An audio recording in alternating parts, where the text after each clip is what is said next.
वो है हमारी younger generation, the youth of the country. और हमारी यूथ को जो लोग इन्फ्लुएंस कर रहे हैं आज की तारीख में, चलिए उनके बारे में भी थोड़ी यहाँ पर बात करते हैं। You know, that one way, that short way that we can grab their attention of the youth is by social media now. और आज की तारीख में वही अपील जो कि यंगर ऑडियंस तक पहुंचा रहे हैं अपनी पॉपुलैरिटी के साथ में, जो हैं उनका नाम है खान सर, जो कि आज हमारे साथ में यहाँ पर आए हुए हैं। इनकी जितनी तारीफ की जाए उतनी कम है। एंड प्लीज़ आइए सर, मुझे स्टेज पर ज्वाइन कीजिए। सब लोगों को मेरा नमस्कार। सबसे पहले तो मुझे ये बताइए कि घर पर भी अब आपके सारे रिश्तेदार आपको खान सर बोलने लगे हैं, आपका नाम बन गया है वो? हाँ, अब लगभग सब लोग यही नाम से बुलाने लगे हैं। मेरे साथ में भी ऐसा होता है बहुत सारे लोगों के फ़ोन में, बिकॉज मैं रंगीली रुचि के नाम से रेडियो पर हूँ, तो रुचि नहीं रंगीली लिखा होता है। तो मेरे साथ में ये एक घटना हो गई, लेकिन आपके साथ में तो एक अच्छी बात हो गई है कि लोग आपको सर बुलाते हैं। कभी कभी हम लोग अपने प्रोफेशनल लाइफ में इस तरह से इन्फ्लुएंस हो जाते हैं, इस तरह से इन्वॉल्व हो जाते हैं कि लोग प्रोफेशनल लाइफ की वजह से ही जानने लगते हैं। बिल्कुल, तो वही हम लोग के साथ भी वही है। आपसे क्या सवाल पूछूं मैं? मतलब आप सबसे सवाल पूछते आए हैं, मुझे यहाँ पर थोड़ी शर्म आ रही है आपसे सवाल पूछने में। सवाल आपको पूछना है, आप हमसे कहिएगा कि हम क्या सवाल पूछे। हम लोग तो एक एजुकेशन के सेक्टर से थे जी। और जब हम लोग इसकी शुरुआत किए थे एजुकेशन में, तो हमें नहीं लगा था कि इतना एजुकेशन को हम लोग वर्ल्ड लेवल तक ले जा सकते थे जी। कहीं ना कहीं हमें भी इस चीज़ का दुख लगता था कि हमारी जो भारत का कल्चर था, हमारी जो संस्कृति थी, हमें विश्व गुरु कहा जाता था। दुनिया से लोग हमारे यहाँ पढ़ने आया करते थे, आज भारत से लोग जा रहे हैं। एक हमारा सपना है, पता नहीं कब ये पूरा होगा, कि बाहर से भी लोग यहाँ पढ़ने आएंगे और हम इस जन्म में इस सपने को पूरा होते देख कर ही जाएंगे। क्या बात है। लेकिन कुछ ना बहुत ही पिक्यूलर चीज़ें होती है जो कि टीचर्स करते हैं, जो एक क्लासरूम में होती है। जैसे कि आज की तारीख में अलाउड नहीं है, लेकिन हमारे ज़माने में तो चौक सीधा आगे से फेंक करके जहाँ पर हम बैठे हैं वहाँ पर निशानेबाजी लगाई जाती थी, या फिर get out of the class हो जाता था, या फिर नील डाउन होता था, या फिर मुर्गा बनाया जाता था, या फिर हैंड्स अप कर दिया जाता था। तो आप ये सब मिस करते हैं क्या व्हाइल यू टेक क्लास? नहीं, ये तब होती है जब क्लास बोरिंग हो जाती है तब। हाँ। तो हम लोग की पूरी कोशिश रहती है कि क्लास में कभी बोरिंग फील ना हो। तो हम अपने टीचर्स के ग्रुप में भी एक बात ये बोलते हैं कि फिजिक्स का सबसे उटपटांग चीज होता है क्वांटम फिजिक्स। हम कहते हैं कि जो कभी पढ़ाई नहीं किया है, एक मजदूर भी अगर थक के आ रहा है, उसको भी आप इतने बेहतरीन ढंग से पढ़ाएं कि वो भी बोर ना हो, उसको भी समझ में आ जाए। तो इसके लिए आपको मेहनत करना पड़ेगा। और हम टीचर्स को भी यही कहते हैं कि जिस तरह से एक फिल्म डायरेक्टर मेहनत करता है 2 घंटे की फिल्म के लिए 2 साल, आप भी 1 घंटे के क्लास के लिए 5 घंटे मेहनत कीजिए, कोई लड़का नहीं सोएगा। और हम तो लड़कों को भी यही कहते हैं कि हम पढ़ाते हैं, तुम्हारे में दम है तो भूल के दिखाओ। वाह, क्या बात है।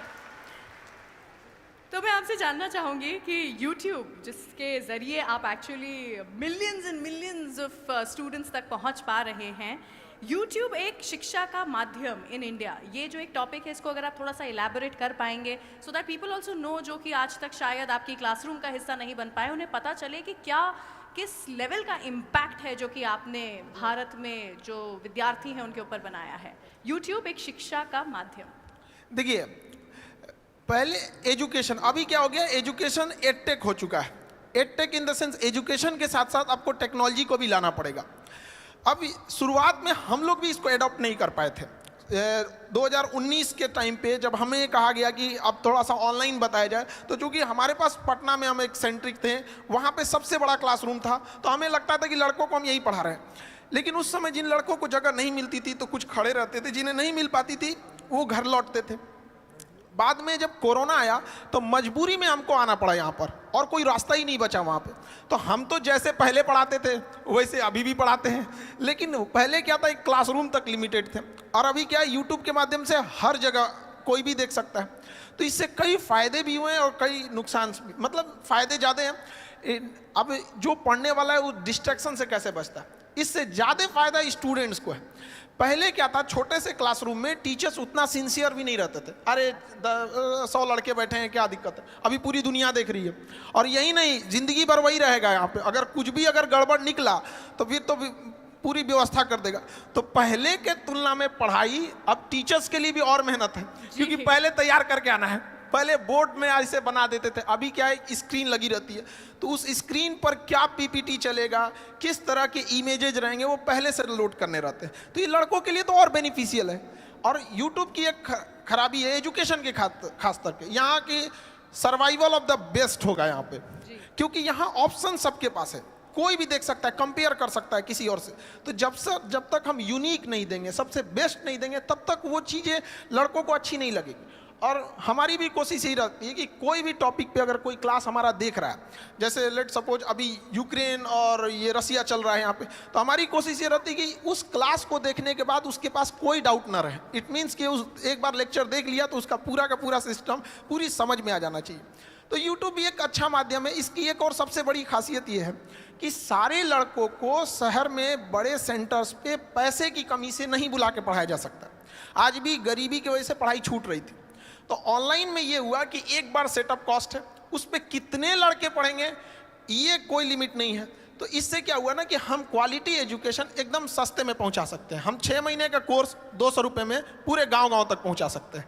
और पहले कहा जाता था गवर्नमेंट 100 रुपये देती है तो पब्लिक तक कितना पहुंच पाता है, 15 रुपये की 30 रुपये कितना पहुंच पाता है। लेकिन उतना हम इतना कहते हैं कि हम लोग जितना पढ़ाते हैं उसका 100% गांव के अंतिम छोर तक पहुंचता है। जहां सड़क नहीं पहुंची है वहां भी एजुकेशन एकदम उस क्वालिटी का पहुंच पाता है। ये तो यूट्यूब और ऑनलाइन की फायदा है। आप क्या बात है। ये तो वैसे मेरे सवाल थे, लेकिन वो क्या है, कोई ऐसा मैसेज जो कि आप देना चाहते हैं यहाँ पर आज इस मंच पर लोगों को बताना चाहते हैं, प्लीज़ बताइए। देखिए, एजुकेशन के सेक्टर में एजुकेशन स्किल, आज के टाइम पे स्किल बहुत ज़्यादा ज़रूरी है। लेकिन हमारा एजुकेशन सिस्टम किस बात पे इंफॉर्मेशन लेते रहो। क्या पढ़ रहे हैं? भारत की राजधानी कलकत्ता से उठा के अंग्रेजों ने लेके गए दिल्ली, वो सबको याद है। 1911 में घोषणा किया, 1912 में लेके चला गया। ये नहीं पढ़ा रहा है कि क्यों ले गया। एक राजधानी बनाने के लिए क्या ज़रूरत होती है, क्या क्लाइमेट होना चाहिए, क्या कनेक्टिविटी होनी चाहिए। तो एक सिस्टम में जो चेंजिंग लाने की ज़रूरत थी, अब उसको और ज़रूरत है। तो ऑनलाइन के माध्यम से ये चीज़ें थोड़ी सी आसान हो जाती है। दूसरा, हमारे यहाँ एजुकेशन पे ज़्यादा फोकस किया गया, जबकि आज का जो 5G का ज़माना आ गया है, इसमें स्किल्ड की डिमांड है। तो अभी एजुकेशन में 50% इंपॉर्टेंस हमें एजुकेशन और उतना ही इंपॉर्टेंस स्किल पर भी देना चाहिए, ताकि वो अपने पैरों पे जितना जल्दी खड़ा हो सके। हमें एम्प्लॉय जो करंट एजुकेशन सिस्टम है उसके हिसाब से देखेंगे तो हमें ज़्यादा अच्छे एक एम्प्लॉय मिल पाएंगे, बट एक ब्रॉड लेवल पे थिंकिंग वाली डेवलपमेंट करने की अभी भी ज़रूरत है। एजुकेशन में अब जैसे आज़ादी के इतने साल हो गए, लेकिन आज भी हम लोग स्ट्रगल कर रहे हैं कि क्यों नहीं हम डेवलप हो पा रहे हैं। तो इसमें अगर देखेंगे तो एक बहुत बड़ा मिसिंग चीज़ हम लोग छोड़ते हैं, वीमेंस को। गर्ल्स एजुकेशन को हम लोग छोड़ रहे हैं, और मेल जो है उन्हें लगता है कि अपने दम पे अकेले ही देश को लेके चले जाएंगे, और आज़ादी से लेके आज तक वो ट्राई कर रहे हैं। जिस दिन ये हमारे देश की विमेंस और मेंस एक साथ आ गए ना, उस दिन देश को आगे बढ़ने से कोई नहीं रोक सकता है। और जब तक हम उन्हें छोड़ेंगे, हम तो आज तक भी मेहनत कर रहे हैं। तो अच्छा, गांव के शहरी क्षेत्र में ये चीज़ है कि लोग महिलाओं को पढ़ने के लिए भेज देते हैं, लेकिन गांव में अभी भी ये चीज़ें हैं, वो नहीं भेजना चाहते हैं। हमारे यहाँ शुरुआत में जब गर्ल्स पढ़ने आती थी तो उनके गार्जियन आते थे और ये रिक्वेस्ट करते थे कि सर मतलब घर से बाहर है, कोई दिक्कत तो नहीं होना चाहिए। आज लड़कियों की संख्या क्लास में हम लोग देखते हैं इतनी ट्रेमेंडसली ग्रो की है कि गार्जियन लोगों को भी, कई बार हम लोग के पास गार्जियन आते हैं, उन लोग हमसे कहते हैं कि सर यहाँ पे लड़कियाँ पढ़ रही हैं, कोई दिक्कत तो नहीं होने वाला है। हम लोग उनके लिए पूरी प्रॉपर व्यवस्था रखते हैं, और कहते भी हैं लड़कियों से कि जो माँ बाप अगर आपको पढ़ने भेजे हैं तो समाज से लड़ के भेजे हैं, आपकी जिम्मेदारी ज़्यादा बनती है। और अगर आप खाली हाथ गाँव लौटिएगा तो आप उन 100 लड़कियों का रास्ता रोक दीजिएगा जिनके माँ बाप पढ़ने के लिए भेजना चाहते थे। इसलिए ज़्यादा जिम्मेदारी से पढ़िएगा। और लड़कियों के अंदर ये होता है, वो जॉब के बाद भी वो काफ़ी ईमानदारी से अपने वर्क को करती हैं। हम जो छोटे से पटना से हम स्टार्ट किए थे, धीरे धीरे जब ग्लोबली हो गया तो हमें अब इंडिया के बाहर भी अपने सेंटर्स डालना है बहुत जल्दी इस चीज़ को, क्योंकि मेरा सपना है विश्व गुरु भारत को एक जगह जहाँ ले जाना था। तो कारपोरेट ऑफिस जब हम लोग ने दिल्ली में डाला तो वहाँ 200-250 एम्प्लॉय जब आए तो वहाँ हमको एक चीज़ फील करने को रहा था कि जहाँ 10 लड़के बैठ जा रहे थे वहाँ कुछ अपनी गपशप भी करने लग रहे थे। कभी डिसिप्लिन की इशू आ रही थी, कभी कोई कैसे आ जा रहा था। तो हम लोग सोचे कि इसको परेशान हो गए थे समझाते समझाते। आप बिलीव नहीं कीजिए, बिना मेहनत वो सॉल्व हो गया एक दिन के अंदर। हम लोग ने 15 के बीच में ना एक गर्ल्स को रख दिया। अब उसके बाद से कोई मेहनत नहीं करना है, पूरी डिसिप्लिन है हर 10-15 के बीच में। तो ये तो पावर होता है उनके अंदर, तो उनको अपनी पावर पहचानने की ज़रूरत होती है। कई बार ना वो इतनी फ्रस्ट्रेट कर दिया जाता है उनको ना कि वो जिस लड़ाई को लड़ना चाहती है वो उससे भटक जाती हैं, क्योंकि उनको ना उनका अपनी शक्ति, उनके अंदर पावर है। जिस तरह से जामवंत की जरूरत थी हनुमान जी को उनकी शक्ति बताने के लिए, उस तरह से महिलाओं को भी अपनी शक्ति पहचानने की जरूरत है। और जिस दिन क्लास में, हम तो यही कहते हैं, जिस दिन किसी शिक्षण संस्थान में, एजुकेशन वाले में जितने लड़के हैं उतनी लड़कियां हो जाएंगी, तो फिर ज़्यादा दिक्कत नहीं आने वाले कुछ समय में देश अपने से बदला हुआ नजर आने लगेगा। क्योंकि शिक्षा ही एक ऐसा जगह है, एक ऐसा हथियार है जिससे हम हर तरह की कुरीतियों से लड़ सकते हैं। और अगर बहुत सारे ऐसे एग्जाम्पल हमारे समाज में देखने को मिलेंगे जिनके पिताजी पढ़े थे लेकिन बेटा कुछ नहीं कर सका, लेकिन ऐसा एग्जाम्पल आपको ना मिलेगा कि जिसकी माँ पढ़ी हो और बेटा अनपढ़ रह गया हो। ये एक जिम्मेदारी होती है माँ की। हमको अभी भी याद है जब हम लोग पढ़ाई करते थे, मेरा कुछ अभी स्टूडेंट लाइफ में थे, तो मेरी मम्मी के पेट में पथरी था, तो वो डॉक्टर कह रहा था कि इसका इलाज करा लीजिए, बहुत रिस्की हो सकता है। लेकिन मेरी मम्मी कही कि नहीं, ये पैसा दे देंगे ना तो मेरा बेटवा पढ़ेगा कैसे। उस पथरी के पत्थर लेके मेरी मम्मी ने मेरा फीस भरा था। और हमको आज भी याद है कि हमको ना जब एग्ज़ाम में हम लिख रहे थे तो मेरा ना वो हाथ कांप रहा था कि हमको किसी भी तरह से सक्सेस होना है, वरना हम अपनी माँ के लिए जिम्मेदार हम ही होंगे। तो मेरी मम्मी पढ़ी नहीं, लेकिन हम इतना तो कहते हैं कि अगर माँ पढ़ी नहीं हमको यहाँ पहुँचा दी, अगर पढ़ी रहती तो कहाँ पहुँचा देती। ये एक पावर होता है वीमेंस का। ब्यूटीफुल। तो हम सबसे हाथ जोड़ के विनती करेंगे कि 2 रोटी कम खाइए लेकिन बच्चों को पढ़ाइए, और प्लीज अपनी बेटियों को रास्ता मत रोकिए। वो इस देश को बदल सकती हैं। 1947 से पुरुष लोग मेहनत कर रहे हैं और उनको पता नहीं कब तक करना पड़ जाएगा, इसलिए आप लोग का साथ देना बहुत जरूरी है। और लड़कियों को भी कहते हैं कि अगर माँ बाप आपको पढ़ने के लिए बाहर भेज रहा है तो बड़ा समाज से लड़ के भेज रहा है, तो उस समाज का भी ख्याल रखना है कि जब बारिश होती है तो हम छाता लगाते हैं, बारिश तो अपने वक्त पर रुक ही जाएगी। तो समाज भले लड़कियों को पढ़ने ना दे, लेकिन छाता लगाना है, समाज से लड़ना है, और माँ बाप को यह साबित करना है कि समाज यही ना कहता है कि घर से बाहर जाएगी तो शायद संस्कार भूल जाए। माँ बाप को यह विश्वास दिला के रखना है। लड़कियों से भी कहेंगे कि बाहर निकलने के बाद, सफल होने के बाद माँ बाप को यह सिखाना है कि देखिए हमें संस्कार में 4 गुना बढ़ोतरी हो गई, आपको जिसका डर था हम वो कभी नहीं होने देंगे, हम आपके लिए हमेशा खड़े रहेंगे। तो एजुकेशन, हमें बहुत खुशी होती है जब लड़कियाँ पढ़ने आती है। एक बार हमारे संस्था की एक बात थी कि रात का एक बैच था 8 से 9 का, और अचानक बारिश आ गई, और इतनी जोर से बारिश आई थी कि छुट्टी देना पॉसिबल नहीं था। लड़के तो भाग गए कैसे भी भीग भाग के, कुछ लड़कियां बच गई बेचारी, कैसे जाएंगे। तो हम उस समय कुछ बस वगैरह जहां तहां से इंतजाम करा के उनके हॉस्टल भेजे कि जिनका इधर है, और लगभग 11 बज गए। उसके कुछ दिन, 1-2 दिन बाद उनके गार्जियन आए और थैंक्स कहें कि सर आप इतना किए एजुकेशन के लिए। तो हमें उनसे कहे कि नहीं, ये आपकी गलतफहमी है कि हम इन लड़कियों के लिए या आपकी बेटियों के लिए किए। हम उनके लिए कहें कि जिनके अंदर देश बदलने की क्षमता है। हम जो भी किए ये उन लड़कियों के लिए किए जिनके सही में, जिनके अंदर देश बदलने की क्षमता रहेगी। तो एजुकेशन के लिए हम जरूर कहेंगे कि इस जगह में थोड़ी सी कमी होती है, तो लड़कियों को आगे जरूर बढ़ाया जाए। मैं मतलब आई डोंट हैव वर्ड्स, शब्द नहीं है मेरे पास यहाँ पर अब कुछ कहने के लिए। आपको कितने एम्प्लॉयज हैं अब आपके पास, आप बता रहे थे? अलग अलग सेंटर पे अलग अलग हैं, बट जिस सेंटर का हम एग्जांपल दिए हैं लगभग उसमें 250 से 300 है। इंडिया में देखें तो मतलब कुल मिला के आपके पास कितने हैं? खान सर द ब्रांड के पास में कितने एम्प्लॉयज हैं? अभी तो हम लोग 250 से मतलब 400 के आसपास हैं, बट इसको बहुत जल्दी हम लोग और ब्रॉड लेके जाएंगे। 400 के आसपास नहीं होता है, 400 लोग हैं जो कि आपके साथ में इसमें जुड़ गए हैं। It's amazing. This is another level of responsibility जो कि आपने अपने कंधों पर ली है, जिम्मेदारी ली है कि आप इतने लोगों को अपने साथ में जोड़ रहे हैं, उन्हें भी आप काम दे रहे हैं अलॉन्ग विद पढ़ाई। It's beautiful. आपने मुझे जो आज इंस्पायर किया है मैं बता नहीं सकती हूँ। This is going to go a very very long way. Thank you. और जो 2 आंसू मुझे यहाँ से बैठ करके खड़े होकर के आपकी आंखों में दिख रहे थे, वो भी मुझे हमेशा याद रहेंगे। Thank you so much. Thank you. Thank you. Thank you. Corporate social responsibility की जब बात आती है तो बहुत बड़ी जिम्मेदारी हो जाती है, क्योंकि महज ये एक पैसा और फंड रिलीज़ का नहीं, बल्कि एक समाज में सकारात्मक बदलाव लाने की बात होती है। CSR फंड की अगर जो हम बात करें तो सबसे ज़्यादा CSR फंड होता है वो एजुकेशन में खर्च होता है, दूसरे नंबर पर हेल्थ आता है, और इसी तरह से तमाम बहुत सारे सेक्टर्स हैं।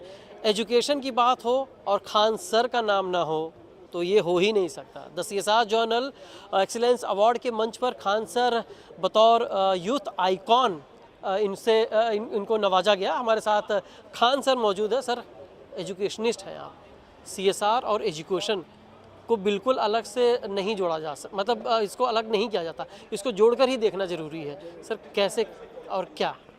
देखिए सबसे पहले तो जो आपका ये CSR जनरल जो आप लोगों ने इधर ऑर्गेनाइज़ किया, ये सबसे सैल्यूटेबल वर्क है आप लोग का, क्योंकि जो कंपनियां इतने हैवी टैक्स रेट, देखिए GST, इनकम टैक्स, इन सब के बावजूद अगर कोई अपने उसमें से CSR के लिए अलग से फंड निकाल रहा है, इट मीन्स वो उसके लिए भी उसको आप लोगों ने जो अप्रिसिएट किया, ये बहुत बेहतरीन काम है। और जो CSR फंड को जो एजुकेशन की ओर ले आया जा रहा है, इसमें से वुमेन एजुकेशन है, जो महिलाओं के लिए एजुकेशन है, और ख़ास करके रूरल एरिया में इसमें फंड करने की काफ़ी ज़्यादा ज़रूरत है। सर एजुकेशन में आप काम करते हैं, आप कुछ अपील करना चाहेंगे कॉर्पोरेट के साथ कि कुछ आपके साथ कुछ वेंचर हो, कि क्या क्या अपील करेंगे? अपील ये है कि देखिए एजुकेशन को, मतलब एजुकेशन एक सबसे लोएस्ट प्राइस पे होना चाहिए, खास करके इंडिया जैसे देश में। हमारे यहाँ एजुकेशन बहुत शुरुआत से बहुत पीछे रह गया एजुकेशन। तो कारपोरेट जो फंड्स आते हैं उनको एजुकेशन में अगर वो ले आके इसका सदुपयोग करते तो अच्छी बात है। हम भी यही कहेंगे कि एजुकेशन पे ध्यान देना चाहिए। एक्चुअली ये होता है क्या कि एजुकेशन में इंफ्रास्ट्रक्चर और कैपिटल इन्वेस्टमेंट बहुत ज़्यादा आता है और तुरंत इनकम नहीं देता है। वो उसका आउटकम बहुत लंबे समय बाद दिखता है। अगर कोई यूनिवर्सिटी है या कोई कॉलेज है, कोई इंस्टीट्यूट है, तो कम से कम उसको 5-10 साल मेहनत करना पड़ेगा, तब उसका एक आउटकम दिखेगा। तो इस वजह से बहुत सारे लोग ना जो कम समय में आउटकम चाहते हैं, वो लोग इससे भागने लगते हैं।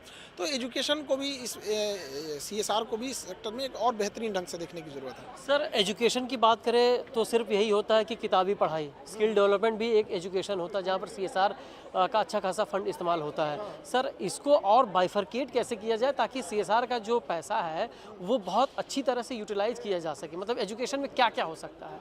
देखिए एक एजुकेशन में ना आप देखिएगा ना, तो हमारे यहाँ जो रिच फैमिली है उसको तो पैसे की कोई प्रॉब्लम नहीं हो, तो उसके लिए स्किल वगैरह नहीं, वो बेहतरीन ढंग से अपना एजुकेशन देते जा रहे हैं।